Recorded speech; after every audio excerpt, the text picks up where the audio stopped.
ఓం నమ శివాయ. కార్తీక మాసం ఆఖరి రోజు, అలాగే అమావాస్య. ఈ రోజున ఈ ప్రత్యేకమైన కథని విని దీపదానం చేసినట్లయితే శరీరం విడిచిపెట్టిన తర్వాత మీరు ఆ పరమేశ్వరుడి రుద్రగణాల్లో ఒకరిగా అయిపోతారు అని పౌరాణిక గ్రంథాలు తెలుపుతున్నాయి. ఇహలోకంలో సర్వసంపదలు కలుగుతాయి, అలాగే అన్ని కష్టాలు తొలగి సుఖశాంతులు మీ సొంతమవుతాయి. ఆ కథ ఏమిటి అంటే, ఒకానొక సమయంలో హరికేశుడు అనే పేరు కలిగినటువంటి ఒక యక్షుడు ఉండేవాడు. ఆ యక్షుడు ఎటువంటి పూజలు చేయకుండా విలాసవంతంగా జీవితాన్ని గడుపుతూ ఉండేవాడు.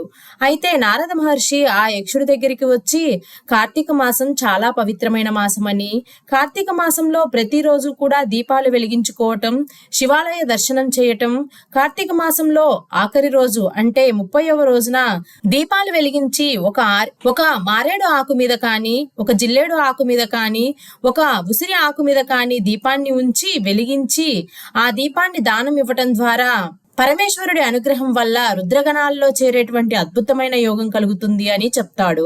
నారద మహర్షి చెప్పిన విధంగానే ఆ హరికేశుడు కార్తీక మాసంలో ఈ నియమాలన్నీ పాటిస్తాడు.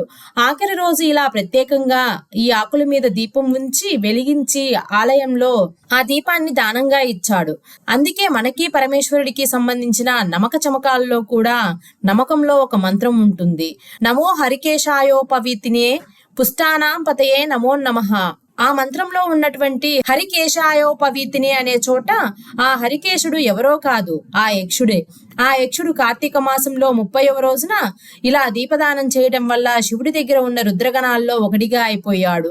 కాబట్టి జీవితంలో ఏ లోటు లేకుండా ఉండడానికి, శరీరం విడిచిపెట్టిన తర్వాత పరమేశ్వరుడి రుద్రగణాల్లో ఒకరిగా మారిపోవటానికి అందరూ కూడా కార్తీక మాసంలో ఆఖరి రోజు శివాలయంలో దీపాలు వెలిగించి ఒక మారేడు ఆకు మీద కానీ, జిల్లేడు ఆకు మీద కానీ, ఉసిరిక మీద కానీ మట్టి ప్రమిద ఉంచి దీపాన్ని వెలిగించి ఆ దీపాన్ని దక్షిణతో పాటు బ్రాహ్మణుడికి దానం ఇవ్వాలి. అద్భుతమైనటువంటి శుభ ఫలితాలు సిద్ధింప చేసుకోవచ్చు. ఈ కథ వినడం ద్వారా కూడా పరమాద్భుతమైనటువంటి శుభ ఫలితాలను అందిపుచ్చుకోవచ్చు. అలాగే కార్తీక అమావాస్య గురువారంతో కలిసి వచ్చింది. అమావాస్య గురువారంతో కలిసి వచ్చింది కాబట్టి శివాలయంలో దీపదానం చేయడంతో పాటుగా ఎవరైనా సరే లక్ష్మీదేవిని ప్రత్యేకంగా పూజిస్తే సమస్త సంపదలు చేకూరుతాయి. అందుకే అందరూ కూడా కార్తీక మాసంలో ఆఖరి రోజు కార్తీక అమావాస్య లక్ష్మీదేవికి ఇష్టమైన రోజు కాబట్టి లక్ష్మీదేవిని పూజించాలి. చంద్రతో లక్ష్మీదేవిని పూజించాలి. చంద్ర అంటే కుంకుమ పువ్వు రంగులో ఉన్న కుంకుమ అని అర్థం. ఈ కుంకుమ పువ్వు రంగులో ఉన్న కుంకుమ చంద్రతో లక్ష్మీదేవిని పూజిస్తూ లక్ష్మీ అష్టోత్తరం చదివితే లక్ష్మీ కటాక్షం చాలా సులభంగా కలుగుతుంది. అలాగే లక్ష్మీదేవి దగ్గర తామర ఒత్తులతో కానీ, జిల్లేడు ఒత్తులతో కానీ కార్తీక అమావాస్య రోజు దీపాన్ని వెలిగించాలి. ఆ దీపంలో కొద్దిగా కుంకుమ పొడి కూడా కలపాలి. దానివల్ల కాలి అందలు గల్లు గల్లు మన లక్ష్మీదేవి గృహంలో ఆనంద తాండవం చేస్తుంది. అలాగే లక్ష్మీదేవికి బెల్లం పొంగలి నైవేద్యం పెట్టి సుమంగళి స్త్రీలకు తాంబూల వాయనం ఇవ్వడం ద్వారా కూడా లక్ష్మీ కటాక్షం కలిగి ఆదాయ మార్గాలు పెంపొందింప చేసుకోవచ్చు. అలాగే వృధా ఖర్చుల తీవ్రతను తగ్గింప చేసుకోవచ్చు. కార్తీక మాసంలో ఆఖరి రోజు అంటే అమావాస్య రోజు తెల్లవారుజామున సూర్యోదయానికి ముందే చన్నీటి స్నానం చేస్తే నెల రోజుల కార్తీక స్నాన ఫలితం దాదాపుగా వస్తుంది. అమావాస్య రోజు దీపాన్ని వెలిగించినా, దీపదానం చేసినా సంపూర్ణంగా లక్ష్మీ కటాక్షాన్ని కూడా సిద్ధింప చేసుకోవచ్చు. కాబట్టి నవంబర్ 20 కార్తీక మాసం ఆఖరి రోజు కార్తీక బహుళ అమావాస్య సందర్భంగా మనందరికీ బాగా తెలిసిన పోలీస్ వర్గం కథ గురించి కూడా తెలుసుకుందాము. ఈ కథ వినడం వల్ల శివానుగ్రహము, లక్ష్మీదేవి అనుగ్రహానికి, అలాగే కార్తీక దామోదరుడు అనుగ్రహానికి ప్రతి ఒక్కరూ సులభంగా పాత్రులు అవుతారు. ఈ రోజున పోలీస్ వర్గం కథ చదువుకొని శిరస్సు మీద అక్షింతలు వేసుకున్నా కూడా పుణ్యఫలం లభిస్తుందని పురాణాలు చెప్తున్నాయి. అసలు మరి పోలి అంటే ఎవరు? పోలి పాడ్యముని ఎందుకు జరుపుకుంటారు అంటే, పోలి బ్రతుకుండగానే స్వర్గానికి వెళ్ళింది. పోలి పాడ్యమి రోజున ఏమి చేయాలి తదితర విషయాలను ఇప్పుడు ఈ వీడియోలో తెలుసుకుందాము. పూర్వకాలంలో కృష్ణానదీ తీరంలోని ఒక గ్రామంలో రజక స్త్రీకి 5గురు కోడళ్లు ఉండేవారు. వారిలో చిన్న కోడలే పోలమ్మ. పోలమ్మకు చిన్నతనం నుండి దైవభక్తి ఎక్కువ. పూజలన్నా వ్రతాలన్నా ఎంతో ఆసక్తి. పోలి నిర్మలమైన మనస్సుతో ఇరుగు పొరుగు వారితో సఖ్యతగా ఉంటూ వారితో చక్కగా కలిసిపోయేది. ఇంటికి వచ్చిన అతిథులను సాదరంగా ఆహ్వానించి వారిని గౌరవించేది. దానితో పోలమ్మన ఊరి వారంతా వాళ్ళంతా ఎంతో ఆప్యాయంగా చూసుకునేవారు. ఇరుగు పొరుగు వాళ్ళు పోలమ్మను ఎంతగానో పొగిడేవారు. దాంతో అందరూ తనను కాకుండా తన కోడల్ని పొగడ్డం పోలమ్మ అత్తగారికి అస్సలు ఏమాత్రం కూడా నచ్చేది కాదు. పోలమ్మ అత్తగారికి ఆ చుట్టుపక్కల గ్రామాల్లో తనకంటే పెద్ద భక్తురాలు లేరని అహంభావం ఉండేది. దానితో పోలికి తనకంటే మంచి పేరు రావడం చూసి ఓర్చుకోలేకపోయిన అత్తగారు పోలమ్మ చేస్తున్న పూజలకు ఆటంకాలు కలిగిస్తూ ఉండేది. చిన్న కోడలైన పోలిని పక్కన పెట్టి మిగతా నలుగురు కోడళ్ళకి కూడా ప్రాధాన్యత ఇస్తూ ఉండేది. పోలికి పూజలు వ్రతాలు చేయడానికి ఖాళీ సమయం లేకుండా ఇంట్లో అన్ని పనులను ఆమెతోనూ చేయించేది అత్తగారు. ఆ విధంగా అత్తగారు ఎన్ని బాధలు పెడుతున్నా సరే వాటిని అన్నింటినీ పంటి బిగువునే భరిస్తూ మనసులో దైవనామస్మరణ చేస్తూ పల్లెత్తు మాట కూడా తూలకుండా ఆ పనులన్నింటినీ కూడా పూర్తి చేసేది. ఇంతలో పవిత్రమైన కార్తీక మాసం రానే వచ్చింది.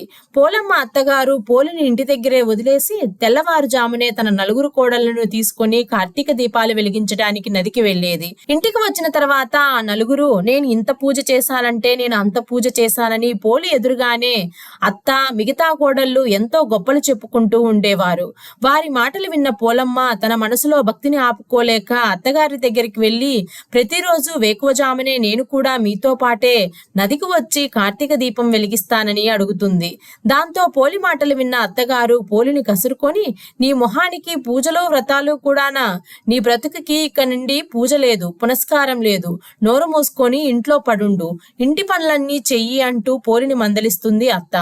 మరుసటి రోజు నుండి తన చిన్న కోడలు ఎక్కడ తనకు తెలియకుండా కార్తీక దీపం పెడుతుందో అని ఒక అనుమానంతో పోలి అత్తగారు ఇంట్లోని పూజా సామాగ్రి మొత్తం తనతో తీసుకొని వెళ్లిపోయేది.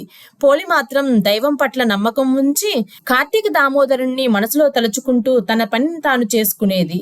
తన అత్తగారు తనకు ఎన్ని ఆటంకాలు కలిగించినా సరే ఎలాగైనా సరే ఈ కార్తీక మాసంలో దీపం పెట్టాలని మనసులో గట్టిగా నిశ్చయించుకున్న పోలమ్మ అత్తగారు మిగతా కోడళ్లతో కలిసి నదికి వెళ్ళగానే బావి దగ్గర తలస్నానం చేసి పెరటిలో ఉన్న పత్తితో ఒత్తిని చేసి వెన్న చిలకగా కవ్వానికి ఉన్న వెన్నను రాసి అరటి దొప్పలో దీపం వెలిగించి తన అత్తగారికి కనపడకుండా ఆ దీపం ఎక్కడ బయటపడుతుందో అని ఆ దీపం పైన బుట్టను బోర్లించేది.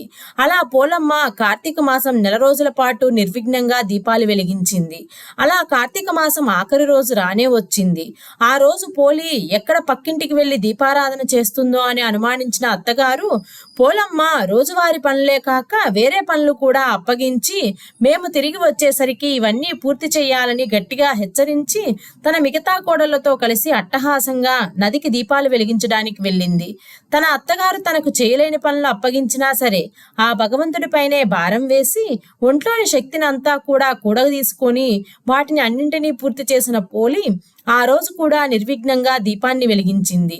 తన అత్తగారు ఈ పవిత్రమైన కార్తీక మాసంలో దీపం పెట్టకుండా ఎన్ని ఆటంకాలు కలిగించినా సరే వాటిని అన్నింటినీ ఓర్చుకొని నిర్విఘ్నంగా నిస్వార్థంగా నిష్కలమైన భక్తితో ఈ నెల రోజుల పాటు దీపం వెలిగించిన పోలమ్మ భక్తికి పరవశుడైన శ్రీహరి ఆమెను సశరీరంగా వైకుంఠానికి తీసుకొని రావాలని భావించి ఆమె కోసం ఒక దివ్య విమానాన్ని పంపిస్తాడు. ఆ దివ్య విమానం పోలి ఇంటి ముందుకు వచ్చి ఆగుతుంది. ఇంతలో దీపాలు వెలిగించడానికి నదికి వెళ్లిన పోలి అత్తగారు మిగతా కోడళ్ళు ఇంటికి వస్తూ తమ ఇంటి ముందు ఆగి ఉన్న దివ్య విమానాన్ని చూసి ఆశ్చర్యపోయి తాము నెల రోజుల పాటు దీపాలు వెలిగించినందుకు ఆ భగవంతుడే తమని స్వర్గానికి తీసుకుపోవడానికి ఆ దివ్య విమానాన్ని పంపించాడని అనుకొని సంతోషపడి పరుగు పరుగున ఆ దివ్య విమానం దగ్గరికి వస్తారు. ఇంతలో దేవదూతలు పోలమ్మను సాదరంగా ఆహ్వానించి ఆ దివ్య విమానంలో కూర్చుండబెడతారు. ఆ గ్రామ ప్రజలందరూ జయ జయధ్వానాలు చేస్తుండగా ఆ దివ్య విమానం కొంచెం కొంచెంగా పైకి లేస్తూ ఉంటుంది. పోలిని దేవదూతలు దివ్య విమానం పైకి తీసుకువెళ్లడం చూసి తట్టుకోలేకపోయినా పోలి అత్తగారు ఆమెను ఆ విమానం నుండి కిందకు లాగడానికి పోలి కాళ్ళు పట్టుకుంటుంది. దాంతో దేవదూతలు పోలి అత్తగారిని పక్కకు తప్పిస్తుండగా ఆ విమానాన్ని గట్టిగా వదలకుండా పట్టుకొని ఉన్న పోలి అత్తగారు అసలు ఈ దివ్య విమానం ఎక్కే అర్హత పోలికి ఎలా లభించింది? ఈ కార్తీక మాసం నెల రోజుల పాటు నేను మా కోడళ్ళు క్రమం తప్పకుండా వేకువజామున నదిలో స్నానం చేసి దీపం వెలిగించాము. మేము గతంలో ఎన్నో దానాలు వ్రతాలు చేశాము. ఎంతో ఆడంబరంగా అందరినీ పిలిచి పూజలు చేశాము. వీటిలో పోలి ఏమీ చేయలేదు. మరి ఈ దివ్య విమానంలో ఆమెను ఎందుకు తీసుకొని వెళ్తున్నారు అని దేవదూతలను అడుగుతుంది. అప్పుడు దేవదూతలు పోలి అత్తగారితో, నీ చిన్న కోడలు పోలమ్మ నీవు దీపం పెట్టకుండా ఎన్ని ఆటంకాలు పెట్టినా సరే వాటన్నింటినీ భరించి ఈ నెల రోజుల పాటు తనకు తోచిన విధంగా తనకు కలిగిన దానితోనే నిర్విఘ్నంగా దీపాలు వెలిగించింది. పోలమ్మ నిష్కల్మషమైన భక్తికి సంతోషించిన శ్రీహరి ఆమెను బొందితో వైకుంఠానికి తీసుకొని రమ్మని మమ్ములను పంపించాడు. మీరు భక్తితో కాకుండా ఎదుటివారి ముందు గొప్పలు ప్రదర్శించే విధంగా నలుగురు మీ గురించి చెప్పుకునేటట్లు స్వార్థంతో పూజలు నిర్వహించారు. నిస్వార్థ భక్తురాలు అయిన పోలిని మీ అహంభావంతో దీపం పెట్టకుండా ఆపారు.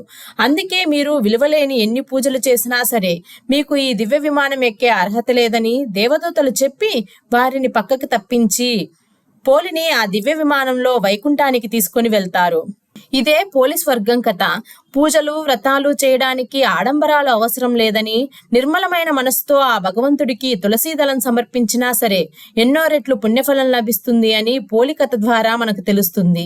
కార్తీక మాసం చివరి రోజైన అమావాస్య మరుసటి రోజు వచ్చేటువంటి కార్తీక శుద్ధ పాడ్యమి రోజున వేకువజామునే నిద్రలేచి శుచిగా చన్నీటితో తలస్నానం చేసి నదులలో కాని చెరువుల్లో కాని అరటి దొప్పలలో 30 ఒత్తులతో దీపాన్ని వెలిగించి నీటి ప్రవాహంలో వదిలి ఈ పోలి పాడ్యమి కథ చదువుకొని శిరస్సు పైన అక్షింతలు వేసుకుంటే ఈ కార్తీక మాసం నెల రోజులు దీపం పెట్టిన పుణ్యఫలం లభిస్తుంది అని కార్తీక పురాణంలో చెప్పబడింది.